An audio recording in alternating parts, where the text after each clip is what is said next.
अस्सलाम वालेकुम दोस्तों, हिन वक्त असां मौजूद आहियूं पाकिस्तान एक्सीलेंसी अवार्ड फंक्शन आहे मेरिट होटल में। नजमा काविश साहिबा मूंसां गॾु आहे, तमामु सीनियर असांजी आर्टिस्ट आहे ऐं हिननि खां असां पुछंदासीं तव्हां हिते कीअं आया आहियो, छो आया आहियो। मूंखे अवार्ड कोन्हे मिलणो, पर बड़ी तकलीफ़ में आई आहियां। अवार्ड तव्हांखे तमामु घणा मिली चुका आहिनि, मिली चुको आहे, गुज़िरियल साल तव्हांखे मिलिया आहिनि, पर अञा केतिरा अवार्ड गॾु करे छा कबाड़ में ॾींदव छा आख़िर में? कम जाइनी न बड़ी ज़रूरी आहे, बिल्कुलु बिल्कुलु साईं साईं चाल आहे, ख़ुशि आहियो, ख़ैर ठीकु ठाक। त नजमा काविश साहिबा माशाल्लाह, असां सवेर खां तव्हां सां डिस्कस कयूं पिया, तमामु सीनियर आर्टिस्ट आहे असांजी। यूट्यूब चैनल आहे हिननि जो, उनखे सब्सक्राइब कयो ऐं सपोर्ट कयो। जेके बि असांजा सिंधी आहिनि दोस्त परस्तार, नजमा काविश साहिबा त तमामु घणा परस्तार आहिनि ऐं असांजा त आहिनि ई कोन एतिरा परस्तार।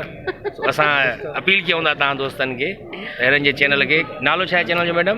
नजमा काविश ऑफिशियल। नजमा काविश ऑफिशियल, उन चैनल खे सब्सक्राइब कयो, लाइक कयो ऐं शेयर कयो। उन तव्हांखे तमामु सुठा व्लॉग्स मिलंदा ॾिसण लाइ, तमामु सुठियूं शयूं ॾिसण लाइ मिलंदियूं।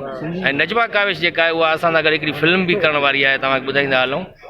उन में अलीगुल मला जेको आहे उहो नसीरुद्दीन शाह जो कैरेक्टर कंदो, नजमा काविश जेका आहे पूजा भट्ट जो कैरेक्टर कंदी ऐं मां लोकल शाहरुख खान जो कैरेक्टर कंदुमि। ऐं असां चाहत फिल्म जी पैरोडी ठाहींदासीं सिंधी में, इंशाल्लाह। हुन में सभई दोस्त ॿिया बि गॾु हूंदा, जेका असांजी टीम आहे पूरी।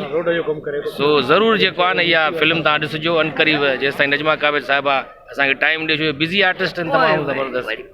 हिते ई अलाए कीअं आई आहे वॾी मुश्किल सां हिन मेरिट होटल में एक्सीलेंसी अवार्ड फंक्शन आहे, पर तव्हां स्क्रिप्ट मां लिखां थो ऐं उहा तक़रीबन 2021 में तव्हां असांजी फिल्म ॾिसंदव। उहा चाहत फिल्म जी असां पैरोडी ठाहींदासीं, ठीकु आहे बाबा।